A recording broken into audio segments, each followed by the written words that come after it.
the last of the semester session for our International Teaching and Learning Forum, the regular sessions that we have once a month on visits or research or outreach program from OSU or EHE to different places in the world. We have today two presenters. One is Dr. Umar Abdullah, and the other one is Dr. Karen Irving. I'm going to read a little bit of Umar Abdullah's CV. So he's now reporting on his dissertation project he defended last March, entitled Investing in Teacher Learning, Teacher Certification Through Professional Training in Indonesia. Umar Abdullah is a high school teacher in a high school like the special high school, I would say, in Muara Enim, Indonesia. He earned his MEd in TESOL from Monash University, Australia, and PhD from Foreign Second and Multilingual Language Education from here at OSU. His research interests include teachers' professional development, classroom interaction, negotiation of meaning, and SLA, and language curriculum development. So without further ado, I would like to give the opportunity for Professor Abdullah Dr. Abdullah to present his research. Go ahead. Yes. Thank you very much, Professor Yanti. I'd like to thank USINTEC and Combine ESL for inviting me.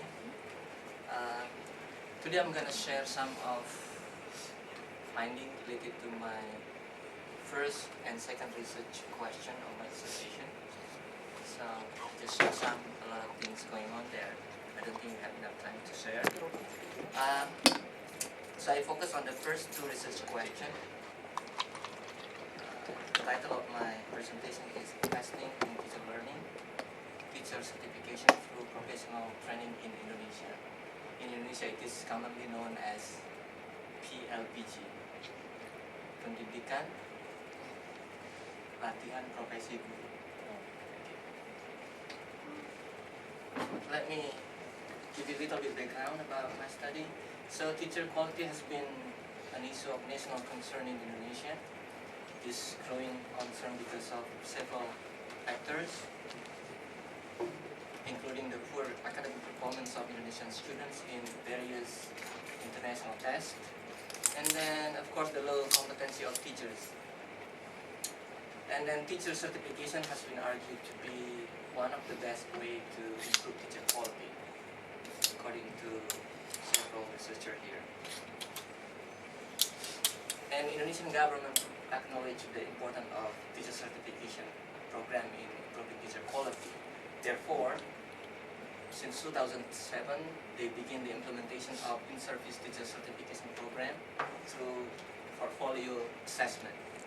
Then in 2012, they made some changes and offered 3 certification pathways. The first one is direct certification, still for portfolio assessment, the second one, and the last one is teacher professional training known as PLPG. Once certified, the teacher receives a monthly extra monthly income, which is equivalent to their basic salary, which is big enough for Indonesia. So it's basically double salary. Yeah, double salary. Okay. Just Wow. a basic. The basic, but then you salary because they have like wife's allowance, kids allowance, but Okay. just the basic salary. Yeah, so that'd be 3.5 million. Yeah, it's big enough for a teacher like me. Yeah. And then, according to Ministry of Education data in 2012, about 1 million teachers have pursued certification.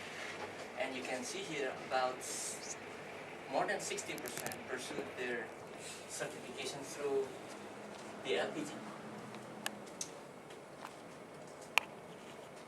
However, most of studies about teacher certification program in Indonesia reveal disappointing results. All of them, most of them argue that teacher certification has failed to improve the teacher quality in Indonesia. Among the few studies that I could find, here they are. Hastuti et al. 2009, Fahmi et al. 2011, Dri 2012, that is finding. They are, first, Fahmi et al. 2011 and Duri et al. 2012 look at the impact of certification on teacher quality solely through student result on the national exam. The national exam has a lot of problem with it, including the leakage of exam question and answer keys. So this predicting teacher quality through the national exam result may not, depict the reality, the true quality of Indonesian teachers. Hastuti et al. Explore the initial implementation of teacher certification. This may not be representative enough to describe what's going on right now. And then the video studies focus on math classroom only, not English teacher, not Indonesian language teacher, and so on. And importantly, none of them studied teachers taking PLPG. Like 70%, about 70% of them taking PLPG.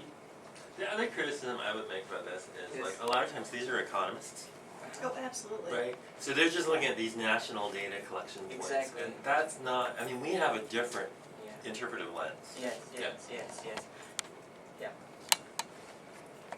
Okay, what is PLPG?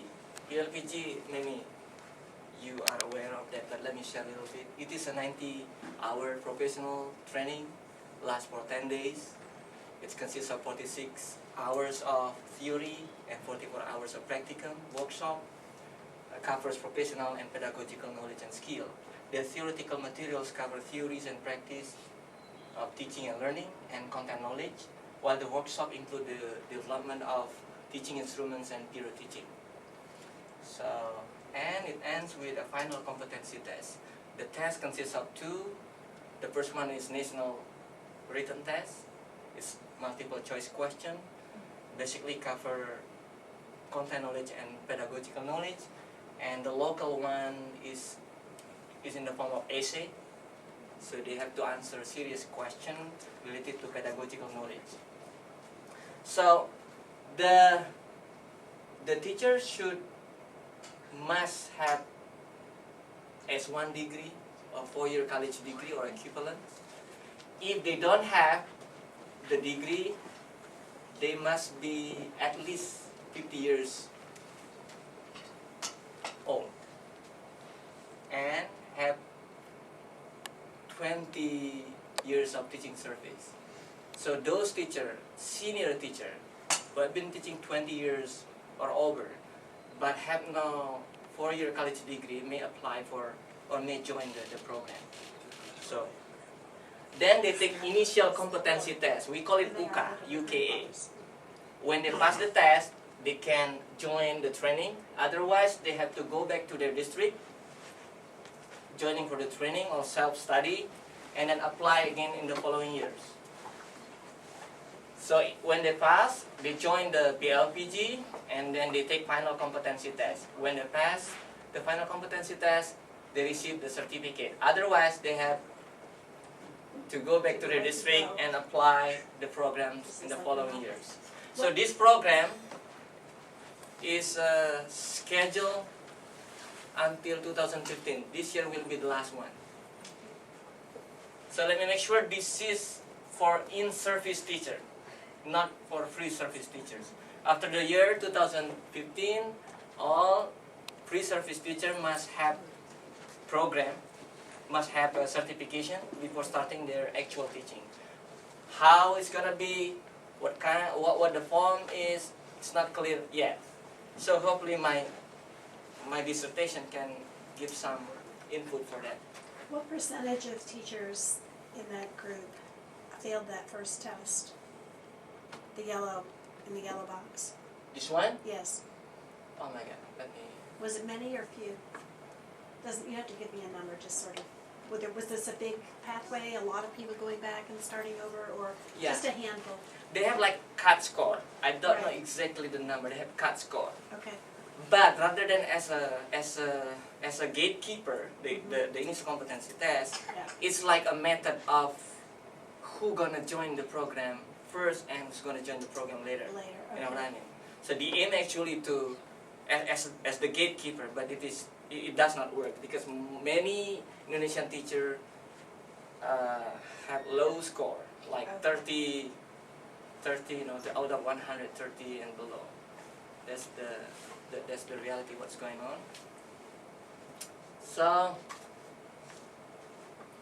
So my study will try to find out what happens in a 10-day teacher professional training. So I specifically want to look at how is PLPG organized, what material is covered, what activities do English language teachers engage in, with what kinds of support and assessment.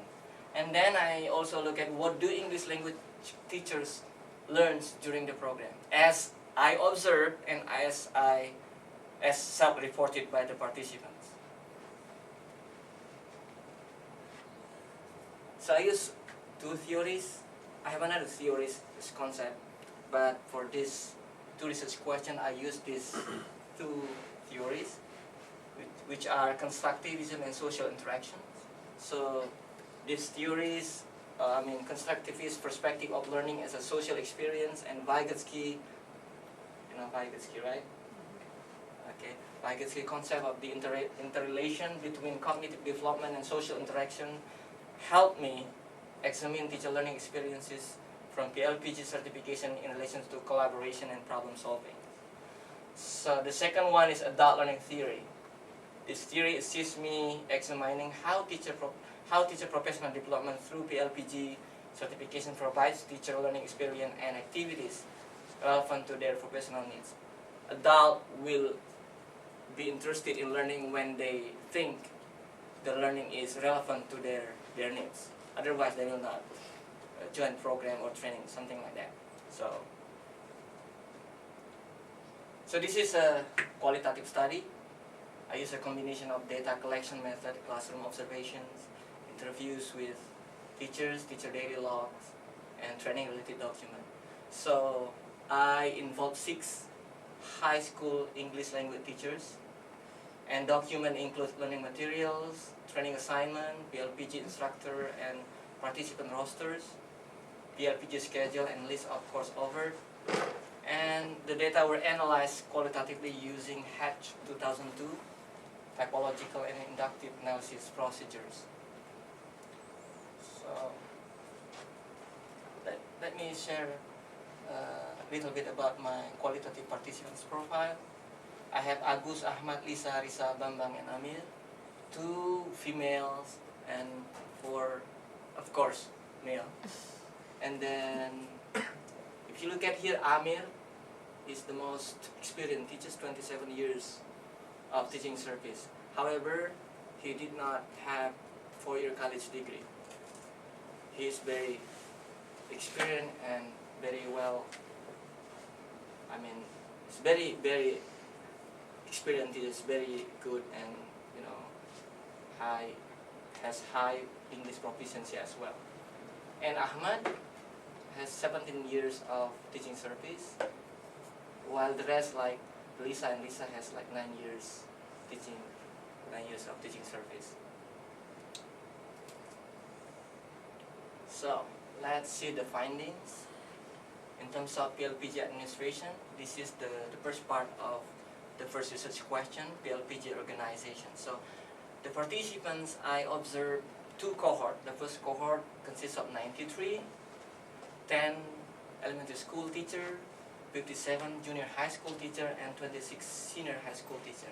And they were grouped into 3 groups, A, B, and C, according to their UCA score, UCA initial competency test score. So the high performing teacher were put in A, in group A, while the low performing teacher put in group C. So I observed group C. The second cohort consists of 94 teachers. Again, they group into A, B, and C. But this one, the grouping is reversed, because while A was for low performing teachers, C was for high performing teachers. So I observed also group C. So in the first cohort, I observed low performing teachers class. In the second cohort, I observed the high performing teachers class. Here we have 6 elementary school teachers, 56 junior high, and 32 senior high school. And in terms of instructors, we have 16 instructors in the first cohort, and we have 18 in the second cohort. Some of the instructors taught in the first cohort also taught in the second cohort, and they mostly comes from the hosting university, the certifying university, and some other from private university in Palembang. Length of training, it lasts 10 days, 9 days of training, 1 day of final test. And then each day consists of 10 hours of lesson, each 50 minutes. So it's from morning until afternoon. So I observed every course, every day. I was like joining the program, I was taking my certification as well. So the location, it was conducted in a hotel or inn nearby the PLPG committee office. It consists of 3 auditoriums, 3 big rooms, and then 9 smaller rooms. So each group goes to these 3 auditoriums, but for peer teaching, they were split into 3 smaller groups. So each group split it into 3 smaller groups. So 10 with 1. Questions. Yes. I After was time's wondering. up. I think the groupings A, B, and C. First of all, it's not consistent. And second of all, what was the rationale behind, grouping based on the test score rather than mix it and argue with helping the higher or the lower, kind of like more of a, if you're using constructivism, you will see more interaction with participants across. Exactly what you were asking. That's part of my comment in my discussion. Exactly. Okay, great. We'll go to that later. Sure, all right. thank you. That's good questions. Where are we? Okay. There, yeah. Yes, and then what are the courses offered? So we have like 1, 2, 3, 4, 5, 6 courses. So the policy of teacher professional development 4 hours, the introduction of 2013 curriculum, classroom action research or PTK, teaching instrument development, peer teaching, and then content knowledge enrichment and teaching strategies. So we have these were the courses offered. And then in terms of activities, my observations show that the teacher were engaged in several activities, including short lecture, and an individual and or group work discussion, seminar-like activities, intergroup discussion or group discussion, workshops, performance, teaching practices, twice, or peer teaching. And then in terms of support, they receive prompts, suggestion and clarifications during training activities. They receive oral and written feedback during peer teaching and on the assigned task. In-class consultations during workshops. How they were assessed. This is to me, it's pretty comprehensive test. So they have like 6 type of tests. Peer assessment, worth 10%. So each teacher assess their friends. They have like form, they have to complete it and submit it by the end of the training. And participation assessment, so every time the teacher joins the course, the instructor will see their activeness, how they express their idea, how they answer the question, whether they ask questions and things like that. And we have also workshop process assessment, 25% combined with classroom action research proposal. And they also conducted peer teaching assessment. When they perform peer teaching, they were assessed. It's worth 30%. And lastly, final written competency test. It's worth 55%.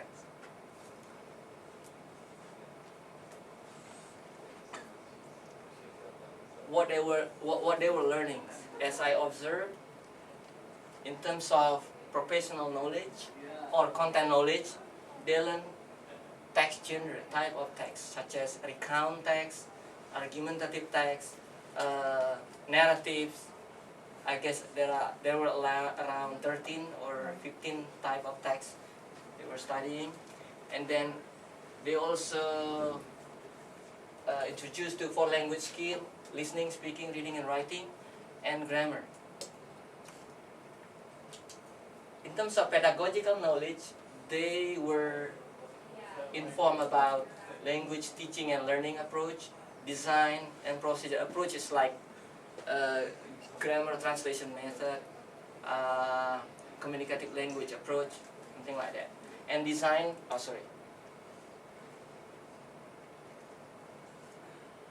design include how they create their teaching instrument and teaching syllabus, and then the procedure how they conduct their classroom activities, how they begin their lesson, how they end the lessons, how they encourage students to be active in class. They not only learn the theory but also perform the teaching itself. You should be teaching like this, and they practice that, which is good. And then they were also informed about classroom action research, and they create the proposal. And they were introduced to the policy of teacher professional development in Indonesia. And what I observed was pretty similar to what they self-reported to me. So I interviewed 6 teachers at the beginning, in the middle, and the end of the training. So what did you learn today? How did you feel about that? And things like that. And it's pretty similar as I observed. They learn text genre for language skill, grammar, and they learn pedagogical knowledge in terms of language teaching and learning approach, design, and procedures. And one thing that I was not able to observe is the introduction of the 2013 curriculum due to administrative problems. So let me share you a little bit. This can happen in Indonesia. I almost went back to US without any data. So when I was here, I contacted the dean, asked their permission, and I got a letter from the Department of Education, from the dean. But when I traveled to Indonesia, they elect new dean. Of course. Of course. So, elect Doesn't new know dean. anything about And that. then, with confidence, I came to the training center and conduct the first observation. And then suddenly my phone rang. You cannot do the observation. You had no permission. And then it takes me like 2 or 3 days to take care of the problem. So that's the art of writing dissertation. Somebody told me. It's any consolation, it happens here Yeah. too. Yeah. So dean changes, the new dean doesn't know what the old Yeah. dean said. Yeah. Yeah. I thought it's this institutional permission, right? Institutional Yeah. permission, Well, not you would think. yeah. So But you then, think. yeah, that's happened. I was crying in front of the dean. I bet. My goodness. Yes. It probably helped, right? Who's laughing now? That was a key step in getting permission. Right in front of the dean. But luckily at the end, the dean was pretty nice to me. And then we came from the same regency. Oh my God. I said, oh, you're from that place, I'm from that place. Okay, The same- go ahead. There you go. Yeah, that's happened. I'm not bluffing. Okay. So that's the finding. Let's see. So I think PLPG materials cover both professional content knowledge and pedagogical skill, which are the knowledge and skill necessary for teachers to achieve a professional level of quality in their duties. So this is in line with adult learning theory. And then the activities featured in PLPG are in line with constructivist theory, in that they seek to foster teacher-to-teacher interaction through active, contextualized, and collaborative modes of learning. Learning by doing activities, teamwork, small group collaboration, and study groups, which is good. The main feature of adult learning, collaboration, substantiate the social nature of learning and the richness of each individual's personal experience for learning. So because this theory believes that everyone brings something important on the table. So it can help others to learn as well. So this theory argues that. And then I interviewed some teachers and asked about their problem and challenges and how they cope with that with their problems.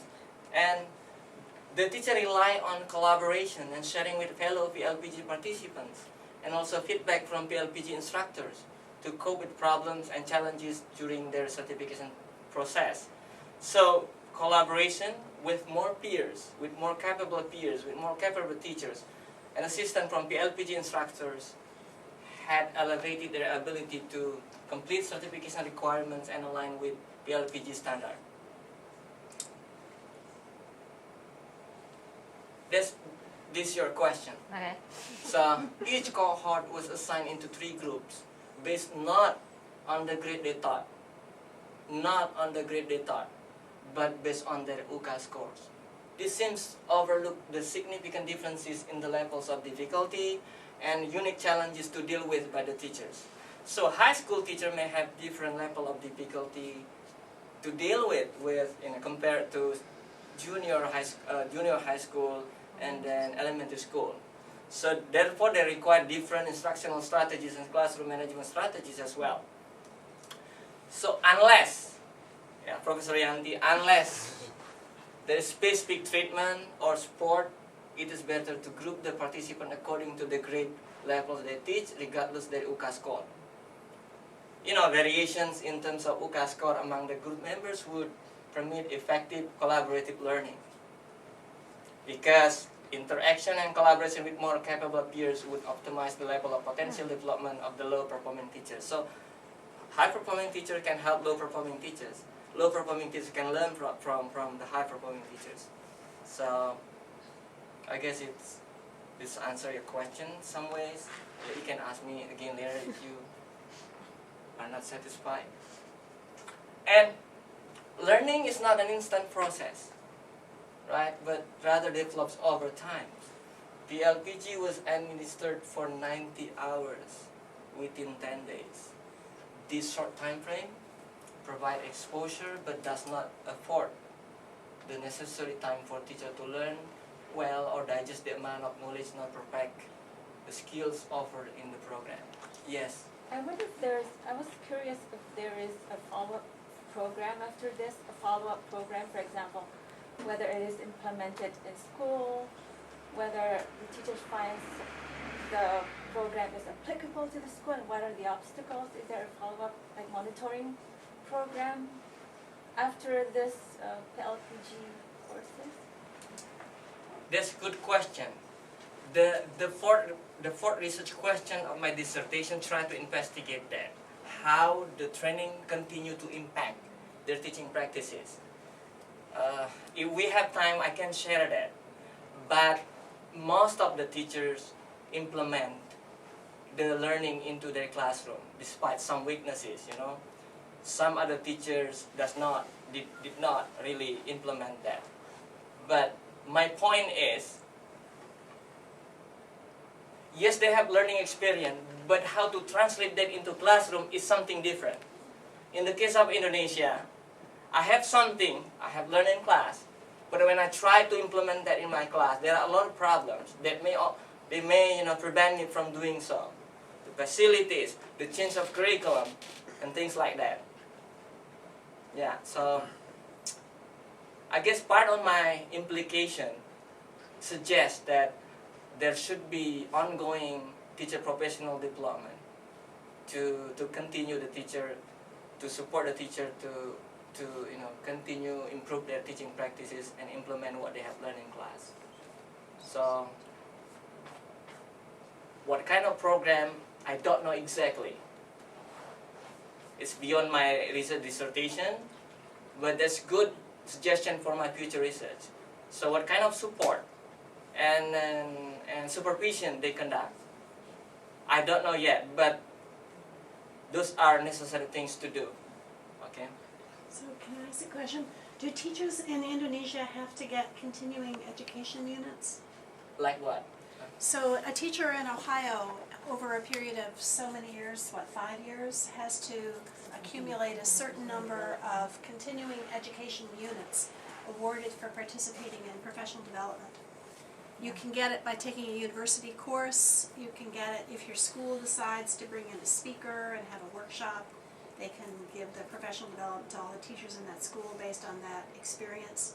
So there are lots of different ways that you can gather that, but it's kind of a way to keep the teaching force Exactly. Yeah. up to date with what's been happening. It's not perfect, but it attempts to address that issue of when you have something new to learn, you have an opportunity to teach teachers. Yeah. Ongoing PD. Right. CPD. Yeah. We do have, but it's conducted sporadically. Okay. It is not well organized. But that's also part of my study implication. So there should be ongoing teacher professional development.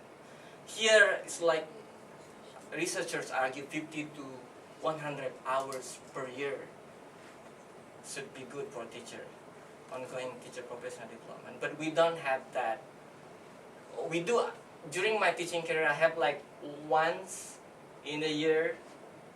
I don't have the following year, and then I have twice on my third year, you know what I mean? But it is not really well organized. It is conducted sporadically. It seems that, I don't know. So here, I think it's the responsibility of the teacher. There's like something they call an IPI-DIPI, which is an acronym that sounds like that when you say it. It's an individualized professional development plan. And so you sit with the other teachers at your school and the principal, and you say, okay, our kids are weak in reading. We should send teachers out to get more reading skills and bring those back to the building because we need better reading instruction or whatever. Yeah. So this professional development can be targeted to what that school has decided are the needs that they have for their particular children. Yeah, actually we do have like English teacher group in Muara Enim or English teacher group in Palembang, or but I don't think it worked that well. So I don't know, It's maybe an opportunity. yeah, there should be like support or supervision by government. Maybe government or Ministry of Education start to organize that, and then after a while, when the teachers know they are responsible for that, we can do that. But Are your licenses good for a lifetime? Because we enforce it because your license expires. So when it comes good up for a for lifetime. renewal, you have to have verified that you've completed the professional development or you're not renewed. it's like once you enter the teaching profession, you You're get your just done. degree, you You're got done. your, Lifetime. and then that's it. So this program actually to recertify them, Right. to make sure they're qualified and to improve their teaching quality, Yeah. right? But yeah, so hopefully in the future. The questions? Yeah, EJ. Oh, question. Okay. Maybe you can continue and then Okay. Do you have a question or do you want me to continue? yeah, you continue. Or we Okay. finish first. Yeah. Yeah. Thank you, Professor EJ. It's like a voice around the corner. This is the problem I found.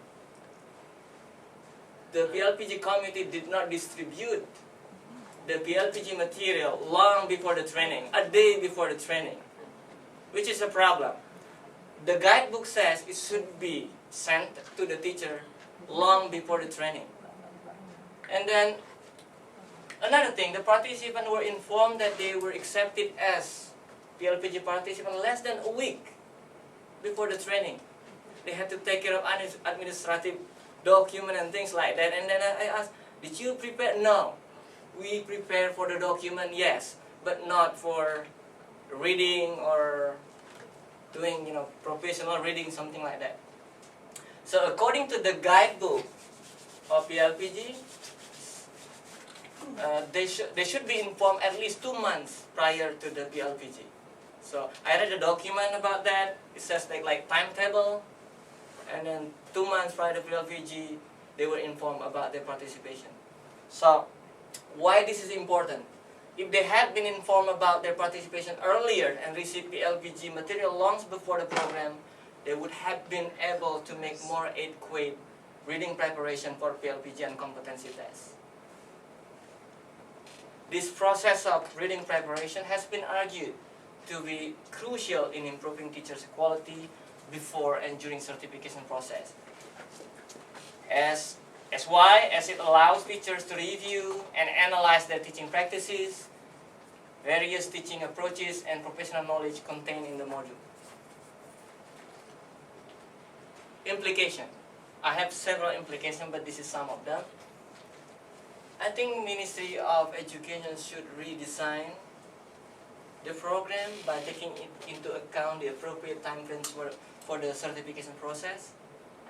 And then, in addition to giving sufficient supervision and improving teaching and learning facilities, Ministry of Education should provide teachers with opportunities for meaningful ongoing teacher professional development. One that helps teachers increase their teaching motivation and develop their teaching practices. Our main problem is their motivation to teach. When they are motivated to teach, they will be encouraged to learn. Come to the class with something in mind. You know, it's not just come to the class, kill the time, and then okay, you play and then do stuff and then take a note and then collect your note and then go home. No. So this is our main problem. Motivation. I guess a system of peer support and review, I guess feedback, might be integrated into long-term trainings, maybe over a period of time, as a way to give teachers time to integrate their learning experience into their classroom. And finally, this is very important. It is highly imperative. It is highly important to ensure that only qualified individuals enter this teaching profession. How? Through competitive admission of student teacher. Okay, from admission of student teacher, universal high quality teacher education, and rigorous entrance test. So only the best high school graduate should enter teaching profession, like happened in Singapore, for example. Only the best high school graduate, these young individuals should enter teaching profession. How? How can we attract them then? High salary. High salary, exactly. And what else? One more thing. Once they enter the college program, there's a guarantee. Yeah, you have a job after this. You have a job. Unless you perform not well, you will be kicked out. Otherwise, you will be a teacher with high salary, just like a doctor, medical doctor, engineering. I don't know, things like that. Okay. If you have a question, do I still have time? Yes. 5 minutes. Do you also analyze about when you mentioned about the teachers have to make a proposal in the training? Because based on my experience when I work with the elementary teacher in my area, there are lack of skills how to write the proposal. Exactly. So Yeah. what do you think? Honestly speaking, I did not do that. Okay. Yeah, there should be other, further research to do that, including the lesson plan. I did not carefully analyze that. You know what I mean? The lesson plan and then the content knowledge as well. Right? It's complex. It's complex. It's complicated. I don't think my dissertation can do that. I have very limited times. You know, my committee, come on, finish your dissertation. So I have to finish it. Sorry. The best dissertation is a done dissertation. Yeah, the finished one. Absolutely. One The you can finished finish one. and then The be best done with. dissertation is the finished one. Yes, that's Yes. exactly right. EJ, you have a question? Yes, I have a question.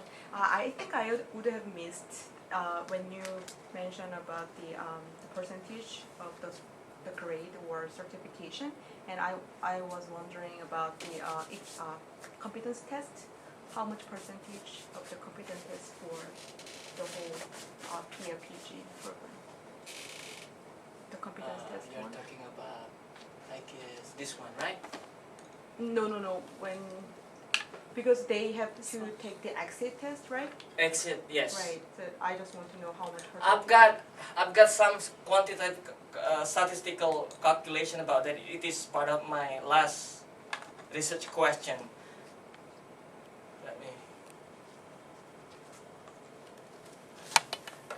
There is an increase. So I compare their UCA score, the initial competency test score, and then their exit test score. There is an increase. It's not that much, but there is an increase. right? But I don't remember the number since I don't use my own computer. If I use my own computer, I can look it up and show it to you. But there is an increase. There's an increase. But it is not that much. Right. But the score of their teaching performance was high enough, reached 80% in average.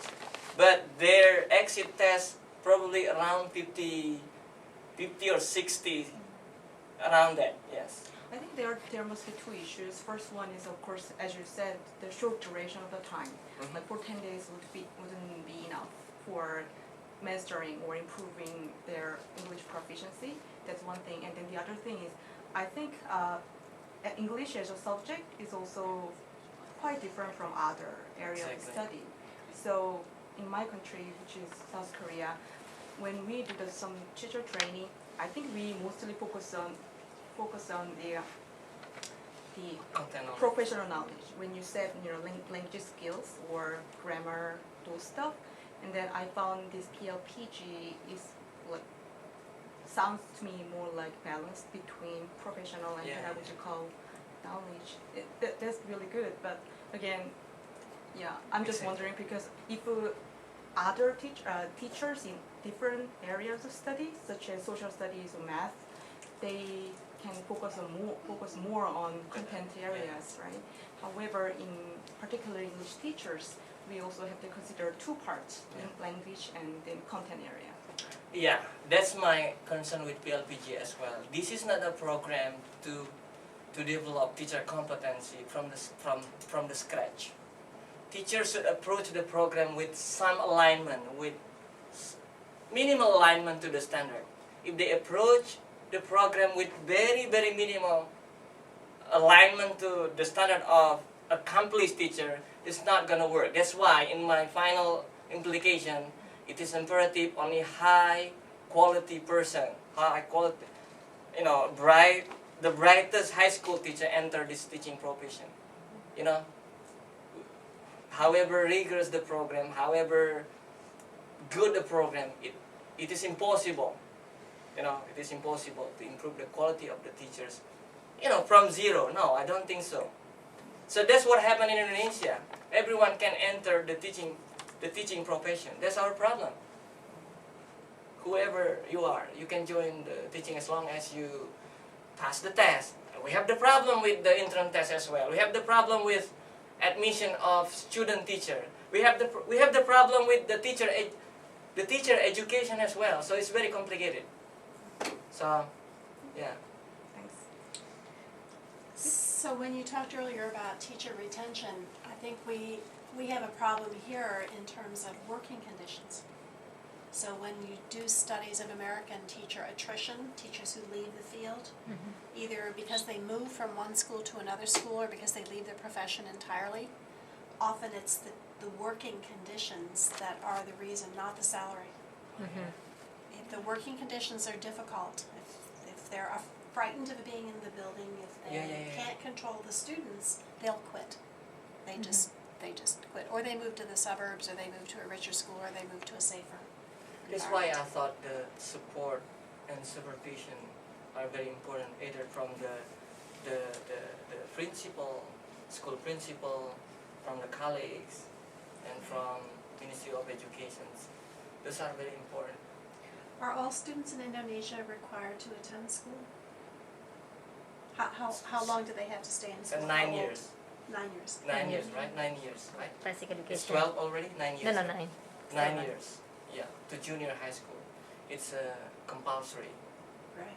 Yeah, so that's why they provide, it's free of charge, right? From 1 to 1st to 9th So that's grade, yeah, free of charge. And then afterward, it is not compulsory, so. Well, there are costs, right? I mean, the kids have to have a uniform Yeah, Yes. there's Yeah, that's other- Yeah, not free. still it Yeah. is not free actually. and books. Books and, yeah, Do change. kids buy their own books? I'm sorry? The children buy their own books? Yes. It's not Ah, free. yeah. Really? But I think there is a Yeah. But it's not enough. They have to take turn and then sometimes they cannot take it home. Right? So it's not enough. And sometimes the teacher said, oh, this is not a good book. Use the commercial one. goodness. Yeah. Okay. Yeah. So we have come to the end of the presentation. Due to time limitation, please join me and thank Dr. Abdullah. Thank you so much.